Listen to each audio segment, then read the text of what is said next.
Bonjour et bienvenue dans cette nouvelle vidéo dédiée à l'investissement dans les centres de self-stockage. Aujourd'hui, je vous propose un format unique, une vidéo un petit peu spéciale, puisqu'il y a quelques jours, j'ai décidé d'acheter le dernier livre de Agi Osborne, qui est une référence dans le self-stockage aux États-Unis. Je me suis absolument régalé à lire cet ouvrage. J'avais déjà lu la version numéro 1 il y a quelques mois. Et voilà, j'ai décidé de renouveler l'expérience en lisant le dernier livre d'Agi Osborne, où j'ai appris énormément de choses. Mais j'ai décidé de ne pas m'arrêter là. J'ai décidé donc de regarder tout simplement sur Amazon tous les livres qui parlaient de l'univers de l'investissement dans les centres de self-stockage aux États-Unis, car vous le savez, je suis fan donc du marché américain. C'est un marché qui a énormément d'avance sur nous dans le secteur du self-stockage. Et donc, voilà, j'ai décidé d'acheter 8 livres dédiés à l'investissement dans le centre de self-stockage. Ces 8 livres, je les ai lus et donc l'intérêt de cette vidéo, c'est de vous partager toutes mes connaissances à travers mes différentes lectures. Alors, vous vous en doutez, avec 8 livres, ça fait un maximum d'informations. Ces auteurs sont des références absolues dans le secteur du self-stockage aux États-Unis. Ils ont partagé donc des secrets incroyables, des techniques qu'ils utilisent absolument tous les jours pour maximiser la rentabilité de leur industrie. Pour les connaisseurs, ces auteurs sont les suivants. Donc, il va y avoir Mark Helm, Jim Ross, Dean Brown, Alain Ruel, Brick Mikkelsen et bien entendu Agi Osborne. Comme je le disais précédemment, j'ai commencé par lui pour par la suite me lancer sur les autres auteurs. Donc, tous ces auteurs ont un point en commun, ce sont des spécialistes bien entendu de l'univers du self-stockage, mais ils sont aussi multi-investisseurs, formateurs, conférenciers, bref, ce sont de véritables références. Comme vous le savez peut-être, le marché américain est un marché qui est considéré comme consolidé, où la solution du stockage est largement comprise et utilisée par les Américains. Environ 10% des Américains utilisent le self-stockage. Alors vous allez me dire, c'est pas grand-chose, mais pourtant, comparé à la population américaine, ça fait un très gros marché. Donc voilà, c'est une pratique qui est ancrée dans les mœurs. On y retrouve même des émissions que vous connaissez peut-être qui parlent justement du self-stockage, mais pas que, hein. Bref, ils sont en avance sur nous. Donc, mon objectif est simple à travers cet ensemble de vidéos, c'est vous éviter tout simplement de lire tous ces livres en vous partageant l'essentiel, mais aussi en vous donnant des outils pour réussir dans le self-stockage. Ces outils-là, ils les partagent dans leurs livres, ils les partagent dans leur formation. Donc, que vous soyez déjà opérateur dans le self-stockage ou que vous souhaitiez vous lancer, en fait, ces vidéos vont être faites pour vous. C'est une véritable masterclass que je vous propose ici. Au sommaire, j'ai noté donc 5 chapitres. Chapitre numéro 1, comprendre le self-stockage comme un actif d'investissement. Chapitre numéro 2, les bases de l'analyse de l'investissement en self-stockage. Chapitre numéro 3, l'optimisation des revenus et la réduction des coûts. Chapitre numéro 4, les techniques de gestion proactive. Et chapitre numéro 5, stratégie de marketing moderne. Chaque chapitre démarrera par une introduction, on rentrera dans le vif du sujet et je terminerai par une conclusion. Et à la fin, je ferai une conclusion générale pour reprendre un petit peu tout ça. Donc voilà, accrochez-vous, ces vidéos vont être denses, pratiques et remplies d'exemples concrets. J'espère qu'elles vous serviront et que vous pourrez justement utiliser ça dans vos futurs business dans le secteur du self-stockage. Démarrons donc sans plus attendre sur le chapitre numéro 1 de cette vidéo, comprendre le self-stockage comme un actif d'investissement. Alors, tout d'abord, en guise d'introduction, ce que je vais commencer par vous dire, c'est que le self-stockage, c'est bien plus qu'un endroit où vous venez entreposer des choses. C'est une classe d'actifs dans l'immobilier commercial avec ses propres dynamiques et ses avantages. Contrairement aux biens résidentiels ou au bureau, le self-stockage se caractérise par des baux très courts qui peuvent démarrer à un jour, même si la valeur courante des baux s'établit en général aux alentours de un mois. Voilà, c'est des contrats classiques de box qui sont renouvelés, bien entendu, tous les mois. Euh, il y a un turnover élevé, c'est l'inconvénient entre guillemets principal du self-stockage, mais c'est aussi ce qui en fait sa force puisqu'il se caractérise par une rentabilité accrue. C'est ce qu'on va voir un petit peu plus tard. Donc, si vous cherchez un actif qui génère des flux de trésorerie réguliers, tout en restant flexible et relativement peu gourmand en entretien, alors le self-stockage mérite toute votre attention. Prenons par exemple une comparaison avec l'immobilier résidentiel. Lorsqu'un locataire quitte un appartement, cela entraîne parfois des coûts importants comme le réaménagement, le nettoyage et parfois même plusieurs mois sans locataire puisqu'il va falloir remettre le bien à neuf, le rééquiper ou avoir un certain temps de latence, le temps de trouver un locataire qui soit convenable vis-à-vis de vos besoins. Dans le self-stockage, les unités sont donc plus petites et le cycle de remise en état est beaucoup plus bas et bien entendu moins coûteux. En fait, le locataire quitte votre box. Si tout se passe bien, eh bien, vous pouvez relouer votre box immédiatement après. Donc, il y a, comparé à l'investissement résidentiel, presque aucun coût et aucune latence entre le moment où le locataire quitte le bien et le moment où vous allez pouvoir louer ce bien, ce box, cette unité de stockage à un nouveau locataire. Donc, en moyenne, le temps pour remettre une unité sur le marché, d'après les livres que j'ai lus, en tout cas aux États-Unis, est d'une semaine, voire bien moins d'expérience. Moi, il est vrai qu'en général, ça ne dure pas plus d'une semaine entre le moment où je libère le box et le moment où je le reloue. Voilà, les temps sont très courts puisque la demande est conséquente sur le secteur. En fonction des tailles, bien entendu, la durée de remise en location peut-être plus ou moins longue. En effet, si on est sur des petites tailles, ça va se louer bien plus rapidement puisque la demande sera plus importante. Encore une fois, cela dépend de votre marché. Sur des grandes tailles, en fonction du marché, cela peut mettre un petit peu plus de temps puisque les coûts seront plus élevés et le type de client sera différent. Alors, pourquoi investir dans le self-stockage aujourd'hui? Une des raisons majeures qui pousse de nombreux investisseurs à s'intéresser au self-stockage, c'est bien entendu son taux de rendement très attractif. Selon plusieurs études, dont celle menée par Self Storage Association, le taux de rendement moyen dans ce secteur est largement supérieur à 10%, ce qui le place bien au-dessus de nombreuses autres formes d'investissement immobilier traditionnels comme le résidentiel ou le bureau. De plus, selon H.J. Osborne, l'auteur donc du premier livre que j'ai lu dans le self-stockage, il explique que cette industrie a non seulement réussi à maintenir des rentabilités élevées, mais qu'elle a su surperformer par rapport à d'autres classes d'actifs lors des crises économiques majeures, y compris la récession de 2008. Et ça, c'est un véritable argument concurrentiel pour le self-stockage. Pourquoi? Parce que le self-stockage répond à des besoins fondamentaux qui sont constants, voire même qui augmentent en période de crise.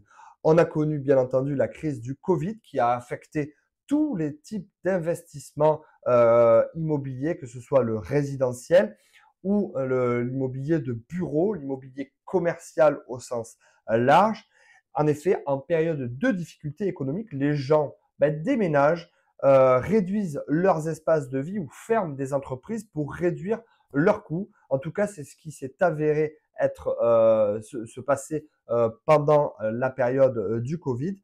Et par contre, ils ont toujours besoin d'entreposer des biens. Alors oui, même si on réduit son logement, on ne jette pas pour autant ses équipements, ses biens. Et c'est là où les solutions de self-stockage rentrent en jeu, puisque le prix au mètre carré de la location d'un box sera toujours, en tout cas pour l'instant, plus bas que le prix de la location d'une habitation au mètre carré. Cela fait donc du self-stockage une option résiliente et bien plus sûre que d'autres formes d'investissement immobilier. Ce qu'il faut maintenant qu'on regarde ensemble, c'est le concept de valeur ajoutée dans le self-stockage. Ça, tous les auteurs en parlent dans leurs livres. En effet, l'une des raisons pour lesquelles le self-stockage est si attrayant pour les investisseurs est qu'il ne s'agit pas seulement d'acheter un actif, d'attendre que la valeur augmente toute seule. Il s'agit d'une opportunité de valeur ajoutée. Mark Helm, dans son livre, insiste beaucoup sur ce point. Selon lui, l'objectif tout simplement de détenir un centre de self-stockage n'est pas simplement de le détenir, mais d'améliorer continuellement pour augmenter la valeur et par conséquent les revenus. Alors, voici quelques exemples concrets de manière dont vous pouvez ajouter de la valeur à une installation de self-stockage. J'ai noté à travers tous ces livres 4 types de leviers. Levier numéro 1, la rénovation des installations. Vous pouvez donc tout simplement rénover ou moderniser les unités existantes. Par exemple, en ajoutant du contrôle de température pour les clients qui souhaitent stocker des objets sensibles comme des tableaux, du vin et donc qui sont sensibles finalement aux variations climatiques. Euh, donc voilà, l'option de la climatisation se pratique de plus en plus aux États-Unis, mais bien entendu en France. Euh, Levier numéro 2, c'est l'amélioration de la gestion. En effet, dans le self-stockage, un mauvais management peut coûter cher à une installation. En améliorant la gestion de votre centre avec des outils modernes comme des systèmes de gestion automatisés ou des logiciels de tarification dynamique, vous pouvez optimiser vos revenus tout en réduisant vos coûts opérationnels. Ce qui veut dire que d'un côté, vous augmentez vos revenus, de l'autre, vous réduisez vos charges. Ainsi, vos bénéfices augmenteront par conséquent. Levier numéro 3, c'est l'ajout de services supplémentaires.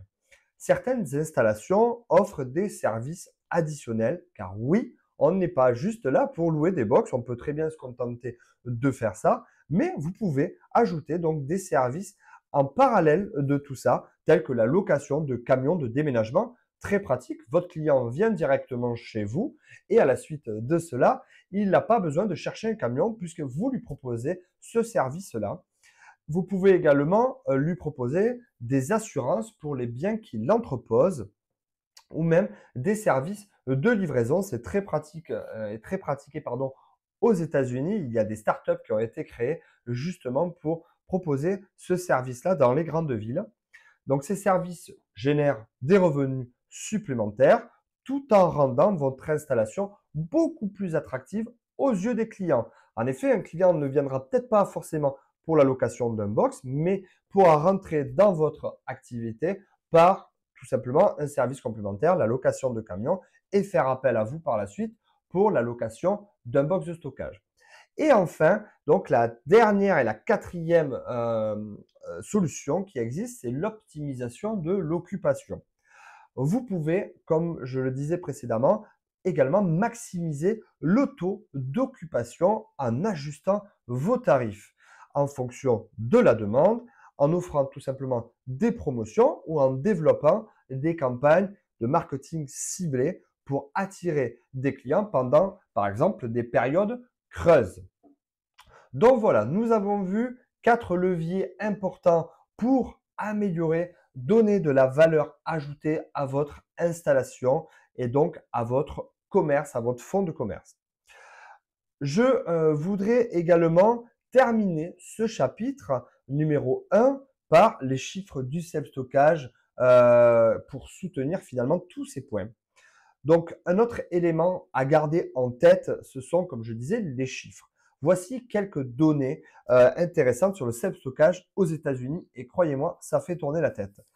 Il y a environ 50 000 installations de self-stockage à travers le pays Pour vous donner un ordre d'idée, en France, on est aux alentours des un peu plus de 600 installations. Voilà, petit comparatif, ce qui équivaut à plus de 2,3 milliards de pieds carrés d'espace disponible. Donc, c'est absolument colossal.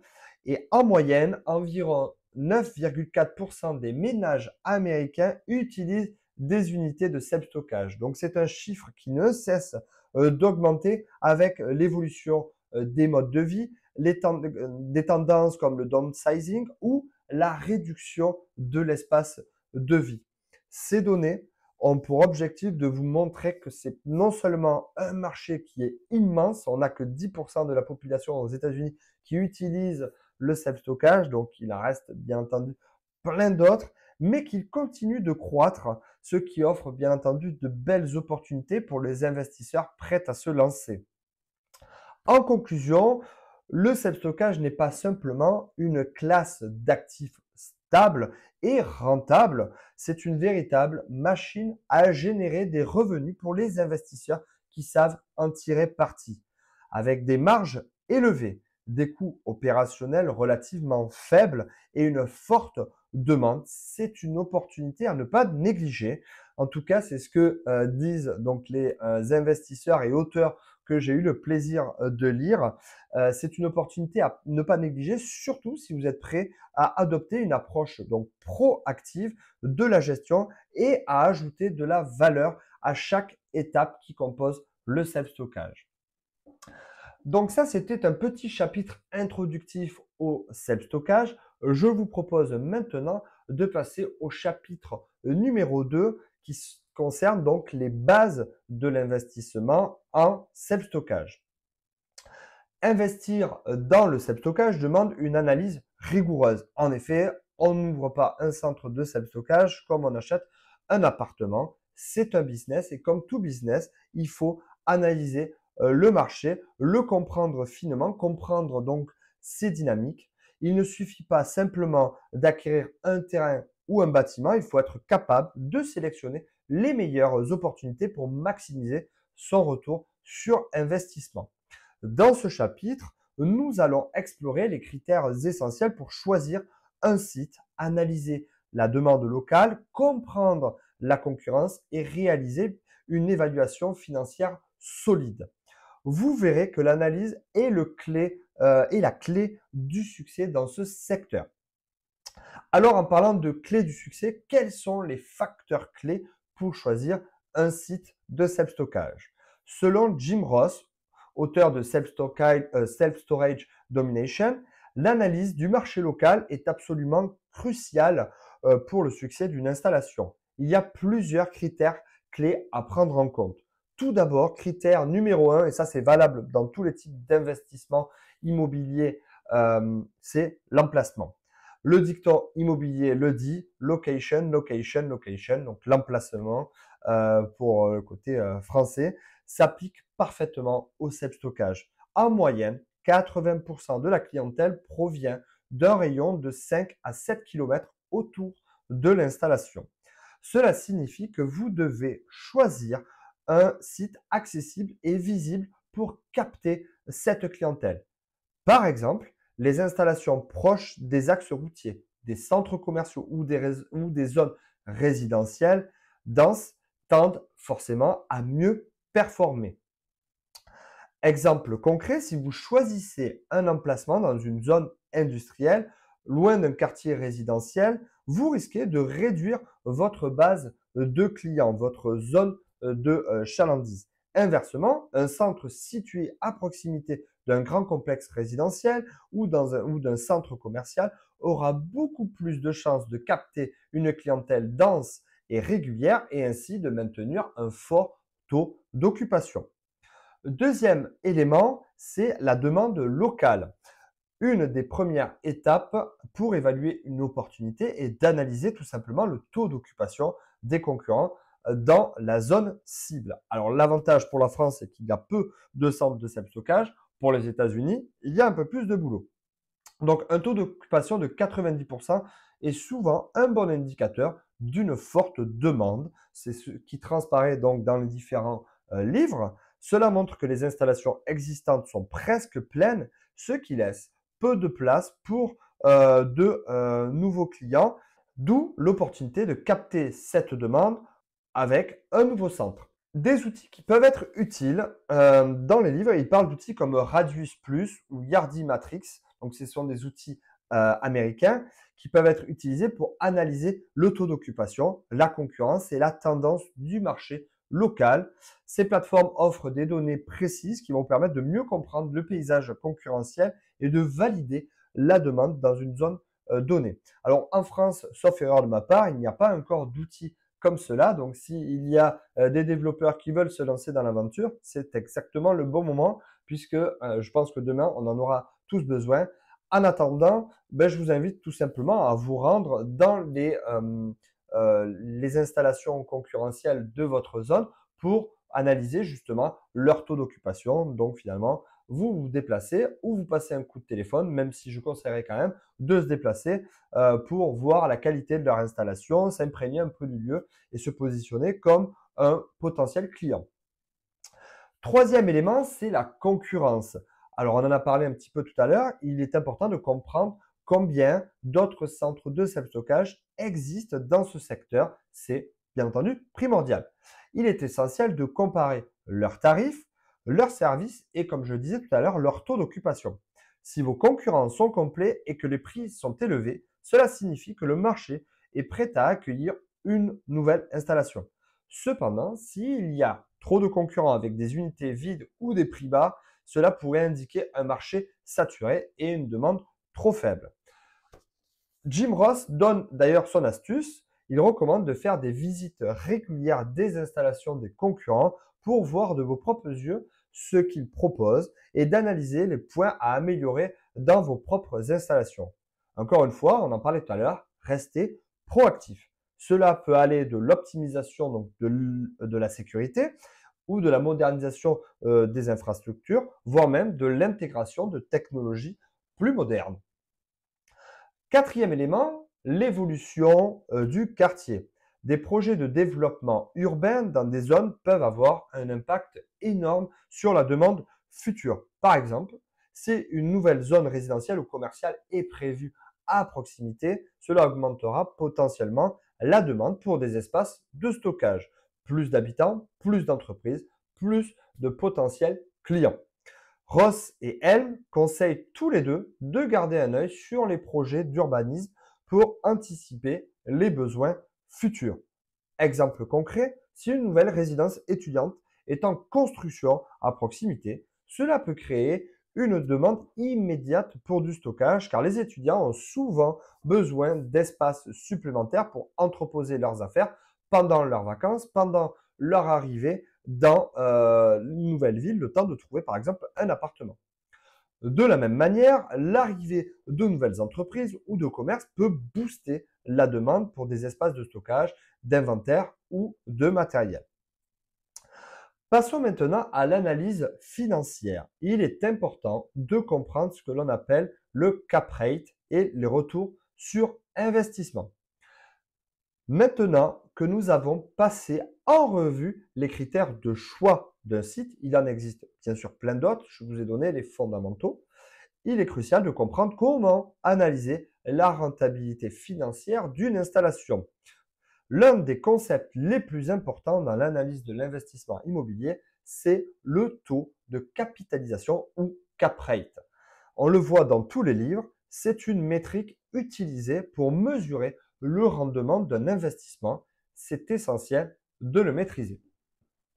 Alors, le cap rate est calculé en divisant le net operating income, donc NOI, d'une installation par son prix d'achat. Par exemple, si vous achetez une installation pour 2 millions de dollars et qu'elle génère un NOI, donc un Net Operating Income, annuel de 200 000 dollars, le cap rate sera de 10%. Comment je fais ça? Je divise 200 000 par 2 millions. Ce cap rate vous permet de comparer les différentes opportunités d'investissement. Exemple concret, un cap rate élevé peut indiquer une opportunité rentable, mais cela peut aussi signaler un risque élevé. Si une installation affiche un cap rate de 12% ou plus, il est important de se poser les bonnes questions. Est-ce en raison d'un emplacement peu attractif, d'une gestion qui est défaillante, d'un taux d'occupation faible? Donc ces éléments doivent être analysés attentivement afin de vous engager.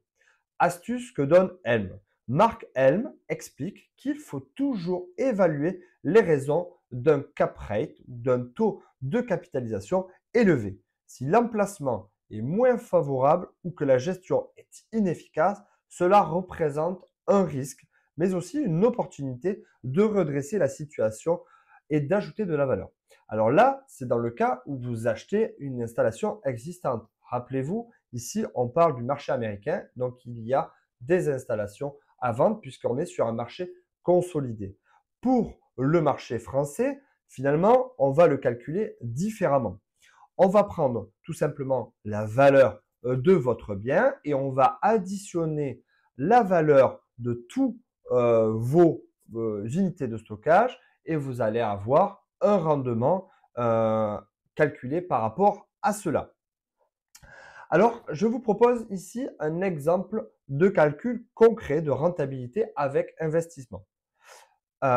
Supposons que vous achetiez une installation à plus de 1,5 million de dollars avec un financement à 70%, ce qui veut dire que le 30% restant peuvent être un apport que vous allez donner à la banque. Ce qui signifie que votre apport capital, comme je disais précédemment, est de 450 000 dollars, donc 30% de 1,5 million de dollars. L'installation génère donc un NOI de 150 000 dollars par an, c'est ce que nous avons calculé. Si vos coûts de financement sont de 75 000 dollars, alors votre cash on cash return serait de 16,67%. Donc 75 000 divisé par 450 000, 450 000 étant votre apport, et les coûts de financement sont de 75 000 dollars, cela vous donne 16,67%. Ce calcul vous montre que même avec des coûts de financement, vous pouvez obtenir des rendements élevés dans le self-stockage, surtout si vous maximisez la gestion et l'efficacité de l'installation. Autre élément, c'est les projections de revenus et coûts. Une autre recommandation importante qui a été donnée dans ces livres, c'est de faire des projections financières sur 5 à 10 ans.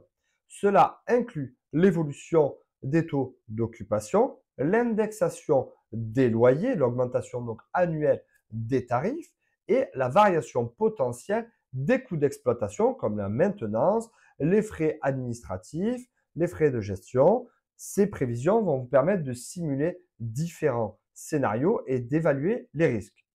Un outil utile pour cela, c'est d'utiliser des outils comme Excel ou des logiciels spécialisés en gestion immobilière pour établir vos projections et simuler divers scénarios économiques.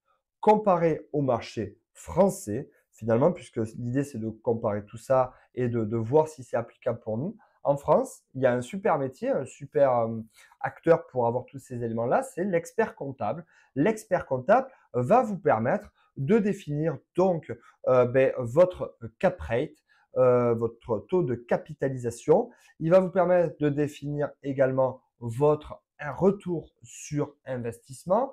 Il va vous permettre aussi de définir de calculer les différentes charges, les différents revenus et coûts. Et donc, l'idée sera de vous donner donc un prévisionnel sur différents nombres d'années pour établir différents scénarios. Donc, je suis passé relativement vite sur ce chapitre. Bien entendu, je rentre plus en détail dans ma formation. Donc, pour résumer, choisir un site et analyser un investissement en self-stockage ne se fait pas à la légère.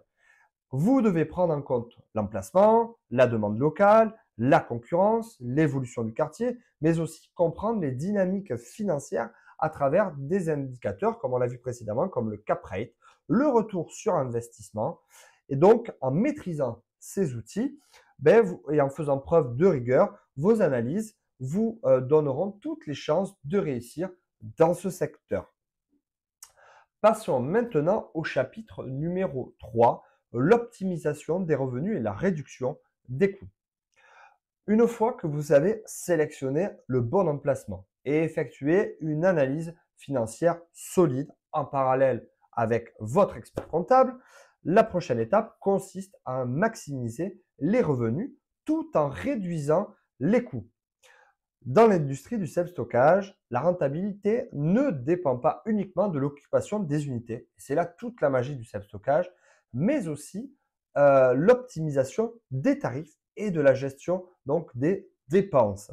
Dans ce chapitre, nous allons donc examiner plusieurs stratégies clés pour y parvenir, notamment l'utilisation de la tarification dynamique, la révision des tarifs et l'ajout de services complémentaires.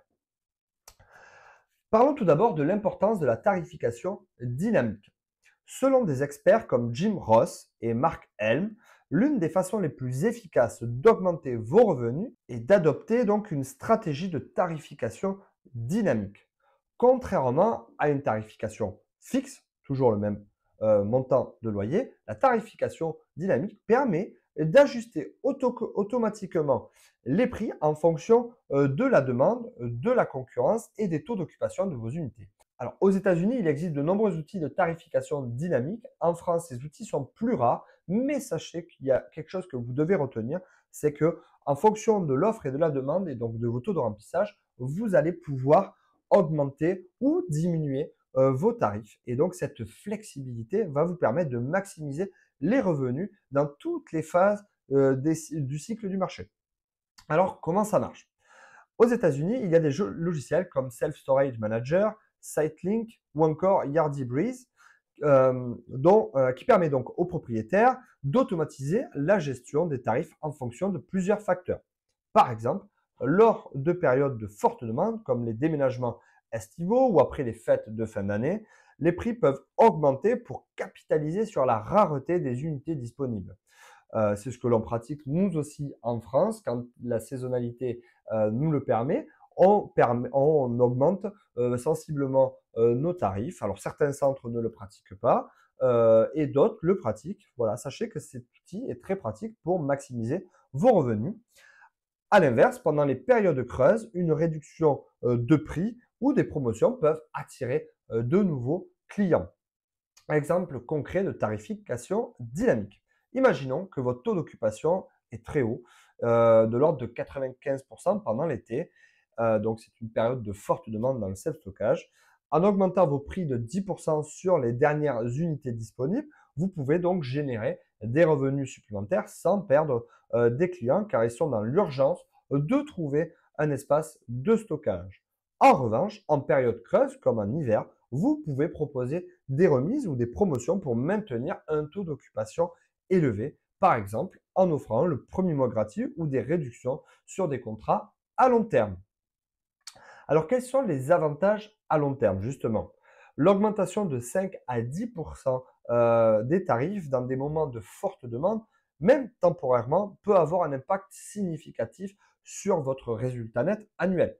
Cette approche permet donc d'éviter de perdre des opportunités de revenus lorsque la demande est au plus haut. Helm et Ross soulignent également que la tarification dynamique aide à maintenir un taux d'occupation tout au long de l'année en augmentant ainsi la prévisibilité des flux de trésorerie. Et, ce qu'on veut dire par là, c'est que finalement, plutôt que de ne pas louer vos espaces de stockage pour minimiser les risques, vous allez augmenter vos tarifs et ainsi lisser au maximum donc vos revenus locatifs, voire même en allant chercher, en minimisant vos prix pendant les périodes creuses, vous allez vous assurer de louer un maximum vos espaces de stockage. Donc, toutes ces techniques vont vous permettre de maximiser vos revenus. Alors maintenant, je vais vous partager donc des stratégies concrètes pour maximiser les revenus. L'optimisation des revenus ne passe pas uniquement par la tarification dynamique. D'autres stratégies telles que la révision régulière des tarifs et l'offre de services complémentaires peuvent considérablement augmenter vos profits. Solution numéro 1, la révision régulière des tarifs. Une des erreurs courantes dans le self-stockage est de maintenir les tarifs inchangés sur de longues périodes. Il est essentiel de réviser les prix régulièrement pour justement refléter l'évolution du marché et de la demande, des coûts, de la demande pardon, et des coûts. Jim Ross recommande de revoir ses tarifs tous les trimestres pour ajuster les loyers des clients existants et de nouveaux arrivants. Exemple concret, si vous augmentez le loyer de seulement 2% par trimestre, cela représente une augmentation totale de 8% par an. Sur une base de revenus de 200 000 $, cela équivaut à 16 000 $ supplémentaires annuels, donc sans un effort significatif. Sur 5 ans, cette simple stratégie peut vous permettre de générer des dizaines de milliers de dollars de revenus supplémentaires. Solution numéro 2, l'offre de services supplémentaires. En plus de louer des unités de stockage, vous pouvez générer des revenus supplémentaires en offrant des services et des produits connexes. Par exemple, Marc Helm et Alain Ruel recommandent d'offrir une assurance locataire. Non seulement cela protège vos clients, mais cela aussi est une source de revenus réguliers. Alors, l'assurance locataire, en proposant donc cette assurance locataire, vous pouvez du coup ajouter des dollars supplémentaires par mois et par client. Si vous avez 100 unités stockées, cela peut représenter par exemple aux États-Unis jusqu'à 1 000 $ supplémentaires par mois, soit 12 000 $ par an. Donc, ici encore, vous allez pouvoir booster votre chiffre d'affaires. Autre outil utilisé, la vente de produits d'emballage et de déménagement. Proposer par exemple des boîtes, des rubans adhésifs, du scotch, donc des cadenas, d'autres accessoires nécessaires pour un déménagement ou le stockage des biens. Ces articles donc sont souvent achetés par les clients en dernière minute qui n'ont pas le temps d'aller chercher à droite à gauche ce type de produits-là. Et donc, ça va générer des revenus supplémentaires avec des marges relativement élevées. Exemple concret, supposons que vous vendiez des boîtes de déménagement à 2 $ avec un coût d'achat à 50 centimes. Si vous vendez 1000 boîtes par an, cela représente un bénéfice net de 1500 $ supplémentaires à l'année. Donc, comme vous l'avez vu, ces différents outils vous permettent simplement, sans un effort considérable, de booster votre chiffre d'affaires et donc de ne pas juste capitaliser sur la location de vos box, mais sur d'autres activités, d'autres services, d'autres produits qui vont venir donner de la valeur à votre centre. Ensuite, on va parler des réductions des coûts opérationnels, puisqu'on peut gagner de l'argent en vendant des services supplémentaires, comme on a vu précédemment, en vendant des produits, voilà. Et on peut aussi gagner de l'argent en réduisant ses coûts opérationnels. Optimiser vos revenus ne suffit pas si vos coûts opérationnels sont trop élevés. Heureusement, il existe des moyens efficaces dans le self-stockage pour réduire vos dépenses tout en maintenant un service de haut niveau. Solution numéro 1, l'automatisation des opérations. Il existe des systèmes comme SiteLink ou ESS Software qui permettent d'automatiser les processus administratifs tels que la facturation, le paiement en ligne, la gestion des réservations. Donc, cela réduit considérablement le besoin de main-d'œuvre et donc minimise les erreurs humaines. Alors ça, c'est des logiciels qui sont valables pour les États-Unis. En France, il en existe plein d'autres. Je travaille personnellement avec la société Buxida, qui est aussi partenaire dans ma formation. Et donc, ces solutions proposent justement de réduire mes coûts opérationnels. Exemple, en automatisant la facturation et le paiement en ligne, vous pouvez économiser plusieurs heures de travail chaque mois, ce qui se traduit sur des baisses de frais du personnel. De plus, l'automatisation réduit aussi les retards de paiement et ça améliore ainsi vos flux de trésorerie. Et c'est, croyez-moi, c'est hyper intéressant, hyper important dans le self-stockage.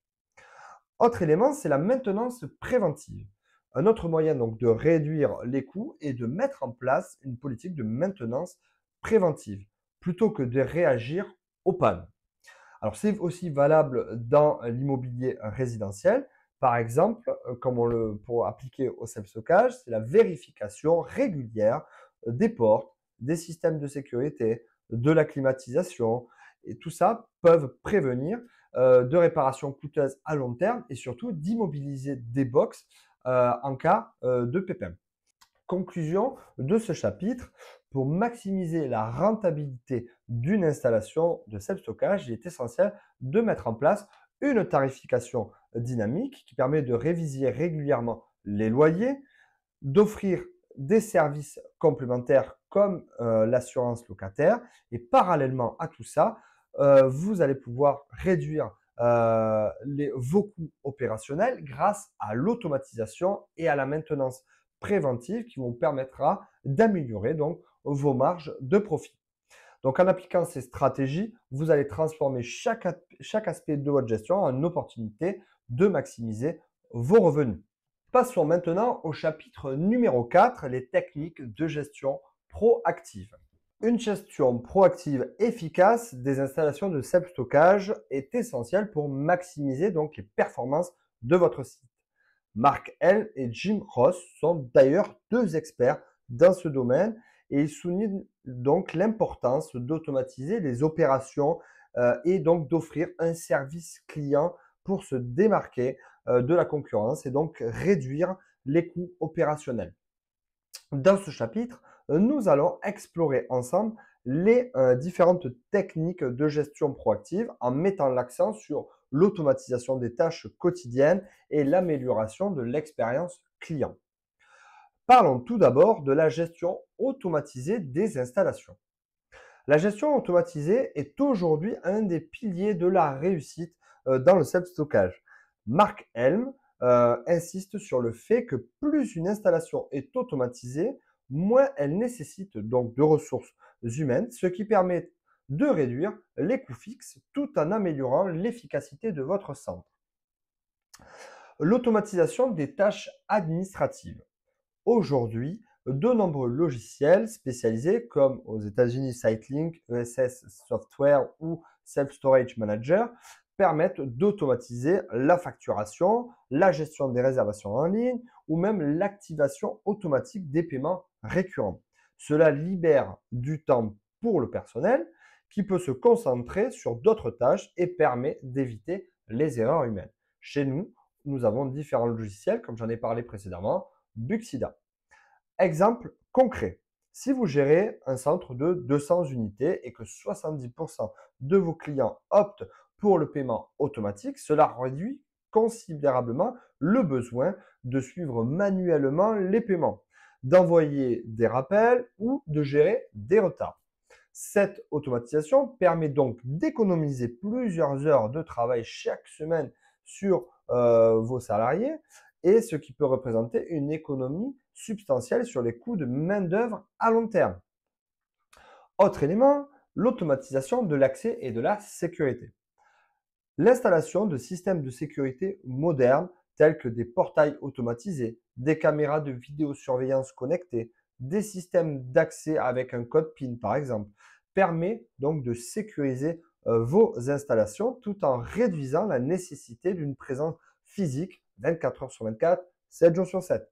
Ces systèmes permettent donc de contrôler à distance, ce qui donc va vous permettre également de gérer donc, plusieurs sites à partir d'un seul point central.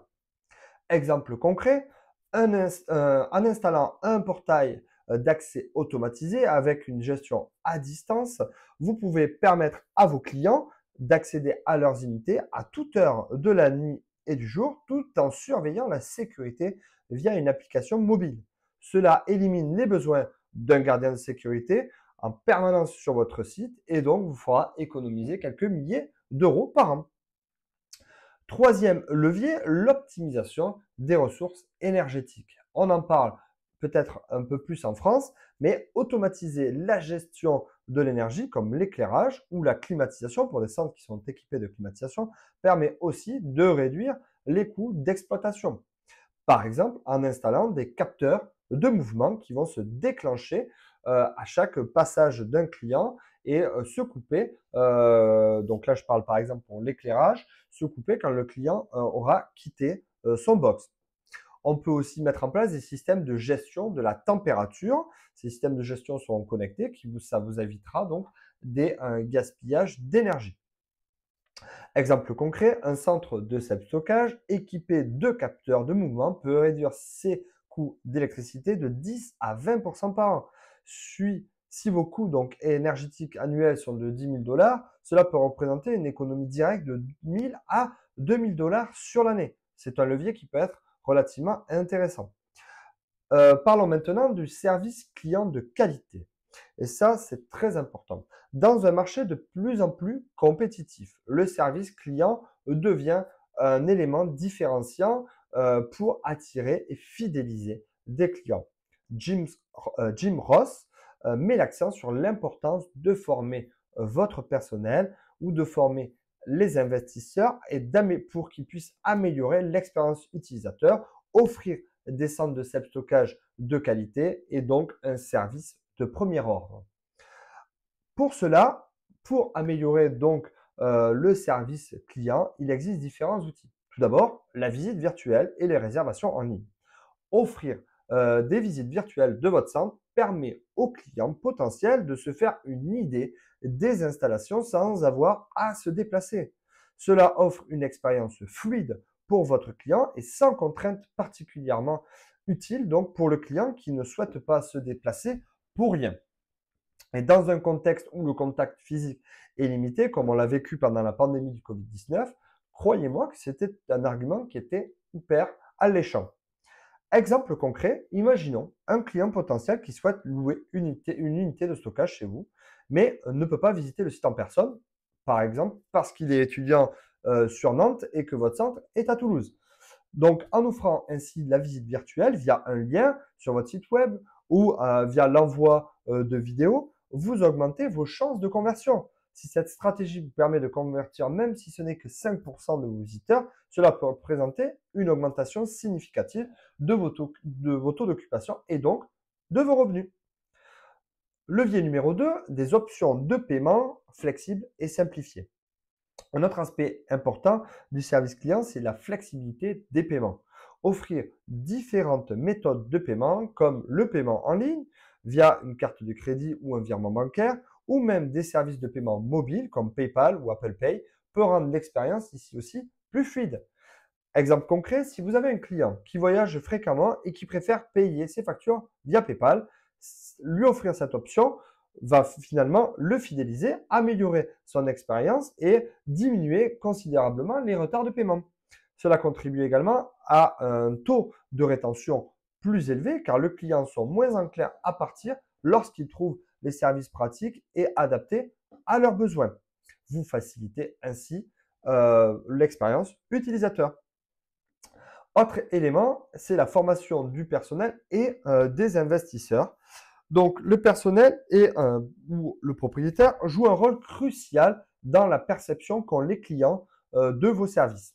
Jim Ross recommande donc de vous former pour que vous ayez les bonnes techniques, que vous soyez accueillant, réactif et bien informé. Un personnel ou un investisseur qui est bien formé est capable de répondre rapidement aux questions des clients, de résoudre ces problèmes efficacement et de fournir une expérience client positive. Exemple concret, imaginons un client potentiel qui appelle pour poser des questions sur la disponibilité des unités. Si votre employé ou si vous-même êtes formé pour répondre rapidement avec des informations claires et un ton accueillant, cela améliore la perception qu'a le client de votre centre. Une étude montre que 82% des clients sont plus enclins à faire confiance à une entreprise dont le service client est excellent, ce qui peut donc directement influencer la conversion des prospects. Parlons maintenant, afin de clore le sujet, donc cet avant-dernier chapitre, de l'optimisation de la gestion de l'occupation. Pour maintenir un taux d'occupation élevé, il est crucial de gérer donc les périodes de creux et d'anticiper les besoins clients. Voici donc quelques stratégies recommandées par Mark Helm et Jim Ross pour optimiser l'occupation. Technique numéro 1, l'utilisation de promotions et de remises pendant les périodes creuses. Proposer des remises temporaires ou des offres spéciales pendant les périodes de faible demande permet de maintenir des taux d'occupation au-dessus de 85%, au-dessus de la moyenne. Qui est le seuil donc critique pour garantir une rentabilité. Par exemple, vous pouvez offrir le premier mois gratuit ou une réduction de 10% sur les contrats longue durée. Technique numéro 2, c'est la politique de rétention client. Pour réduire le taux de turnover, il est important de mettre en place des politiques de rétention client. En effet, offrir des contrats flexibles, des remises pour les clients fidèles ou encore des avantages comme des services de nettoyage d'unités et de contribuer, cela peut contribuer à prolonger la durée de location des unités. Conclusion de ce chapitre. La gestion proactive de vos installations repose sur l'automatisation des opérations pour réduire les coûts et offrir ainsi une expérience client exceptionnelle. En combinant des solutions technologiques comme des logiciels de gestion automatisés, un service client de qualité avec un personnel ou des investisseurs formés, vous optimiserez la rentabilité de votre centre tout en créant une relation de confiance avec vos clients. Cette approche proactive va vous permettre de rester compétitif et de maximiser vos revenus même dans un marché saturé. Chapitre numéro 5, dernier chapitre donc de cette masterclass, c'est les stratégies de marketing modernes. Dans l'univers du self-stockage, le marketing moderne est essentiel pour attirer des clients et maintenir donc un taux d'occupation élevé. Le marketing digital, bien sûr, et en particulier le marketing SEO local, la publicité en ligne, ainsi que l'analyse d'indicateurs de performance vont vous permettre de maximiser la visibilité de votre centre tout en optimisant votre retour sur investissement. Dans ce chapitre, nous allons explorer comment les stratégies marketing, de marketing digital et l'analyse des KPI peuvent vous aider à optimiser votre centre de self-stockage. Parlons tout d'abord du marketing digital et du SEO, du référencement local. Le marketing digital est aujourd'hui incontournable pour réussir dans le self-stockage. En effet, les clients potentiels commencent souvent leur recherche en ligne, ce qui fait du SEO local ou du référencement local et de la publicité payante des outils absolument indispensables pour attirer de nouveaux clients. Parlons tout d'abord du SEO local ou du référencement local. L'optimisation pour les moteurs de recherche, donc SEO, va vous permettre d'améliorer le positionnement de votre site web sur des recherches locales pertinentes. Cela vous aide à être donc plus visible lorsque des clients potentiels vont rechercher des solutions de stockage dans votre zone géographique. Exemple concret.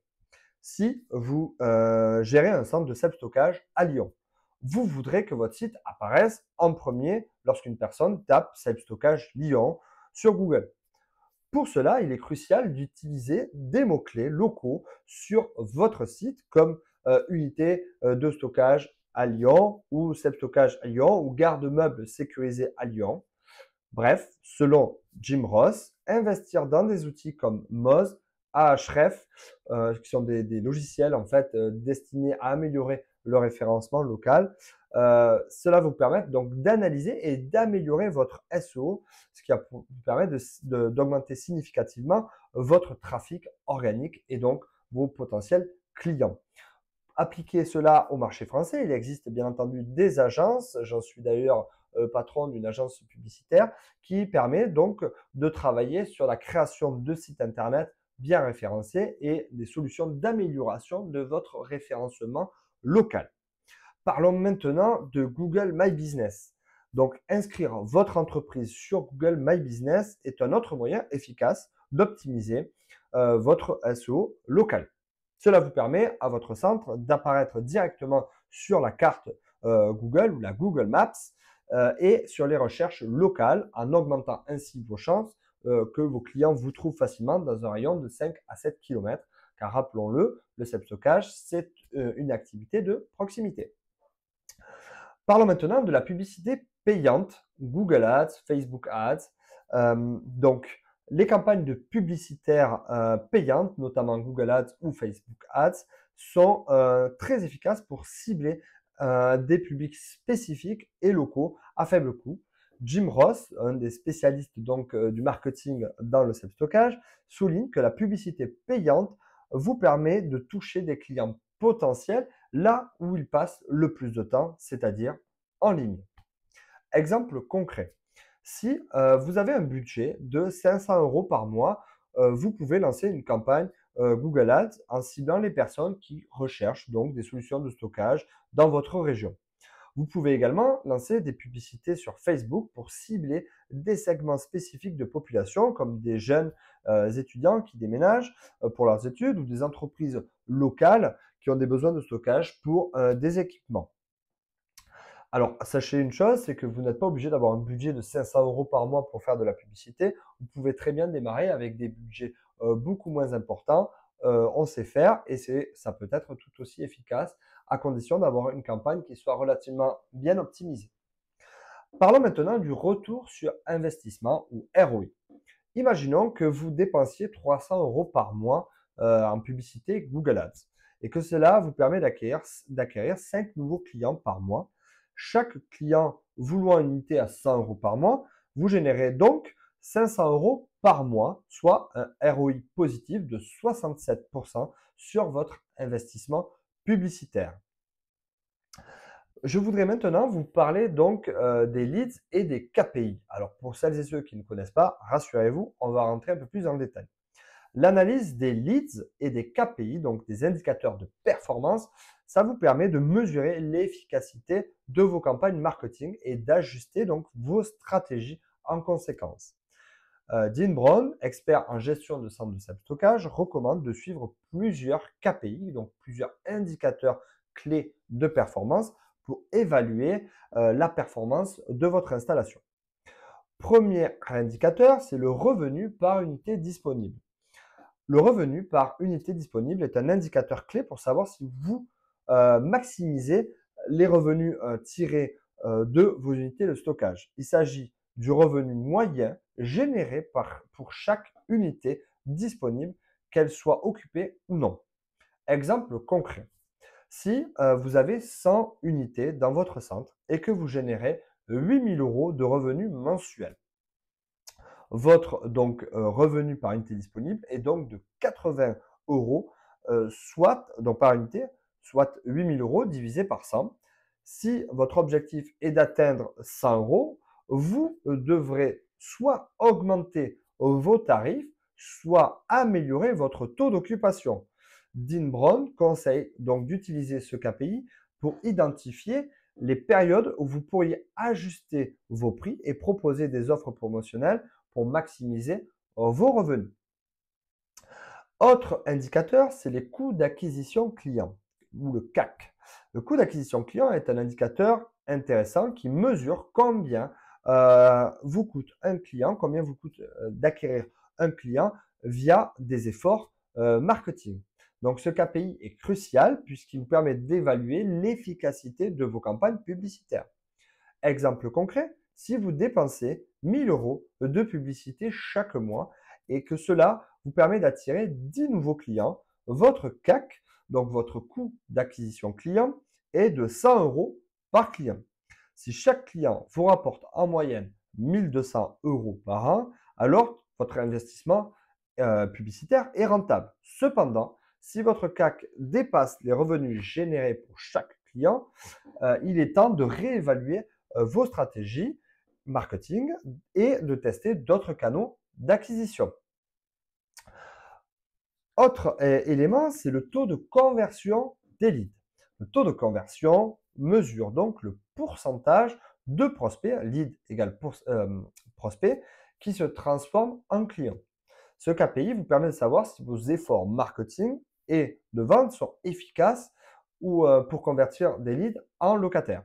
Exemple concret, si 100 personnes visitent votre site web chaque mois et que 10 d'entre elles finissent par louer une unité, votre taux de conversion est de 10%. Dean Brown recommande donc d'utiliser des outils comme Google Analytics ou encore un CRM, un Customer Relationship Management, pour suivre ce KPI et optimiser ainsi votre parcours client. Si votre taux de conversion est faible, cela peut indiquer que votre processus de réservation est trop compliqué ou que vous devez améliorer votre service client. Je vous propose maintenant de voir le dernier KPI, c'est le taux de rétention des clients. Alors, le taux de rétention des clients, c'est un indicateur crucial pour évaluer la satisfaction de vos clients et la fidélité de vos clients dans votre centre. Un bon taux de rétention signifie que vos clients restent plus longtemps, ce qui réduit les coûts d'acquisition et augmente les revenus à long terme. Je m'explique à travers un exemple. Si vous avez 100 clients au début de l'année et que 85 d'entre eux continuent de louer leurs unités après un an, votre taux de rétention est de 85%. Selon Jim Ross, un taux de rétention élevé est un signe de satisfaction client. Mais il recommande également de surveiller de près les raisons pour lesquelles les clients partent afin de prendre des mesures correctives. Passons maintenant aux outils pour analyser et optimiser vos KPI. Pour analyser efficacement vos KPI, Dean Brown et Jim Ross recommandent d'utiliser des outils comme Google Analytics, comme on l'a vu précédemment, qui vous permettent de suivre des performances de votre site web, le nombre de visiteurs, les durées de visite et les conversions. Des tableaux de CRM, ces outils vont permettre donc de suivre les interactions avec vos prospects, avec vos clients et ainsi que les performances sur les différents canaux marketing. Et enfin, un logiciel de gestion d'installation, des solutions comme SiteLink ou encore Self Storage Manager intègrent des modules pour suivre les KPI en temps réel. Buxida le fait aussi en France, ce qui vous offre ainsi une vue d'ensemble des performances de votre centre. En conclusion de ce chapitre numéro 5, le marketing moderne pour les centres de self-stockage repose sur deux piliers. Premier pilier, c'est la visibilité en ligne grâce au SEO local et à la publicité digitale, ainsi que l'analyse des KPI pour affiner vos stratégies marketing et opérationnelles. En combinant finalement ces deux éléments, vous pouvez attirer plus de prospects, optimiser vos coûts d'acquisition et augmenter ainsi la rentabilité de votre centre. Voilà, cette vidéo touche à sa fin. J'ai essayé de résumer l'intégralité de ces 8 livres à travers une vidéo complète. Si vous voulez en savoir plus, je vous invite donc à vous inscrire à ma formation. En guise de conclusion, ces 8 livres m'ont montré qu'investir dans le self-stockage demande une véritable approche stratégique basée sur des décisions éclairées. C'est une gestion proactive et l'optimisation constante des opérations qui vont vous permettre de réussir dans votre projet de self-stockage. Le self-stockage, c'est un marché qui est en pleine expansion en France. C'est un marché qui est consolidé aux États-Unis et c'est un marché qui apporte une véritable valeur ajoutée sur laquelle on va pouvoir capitaliser.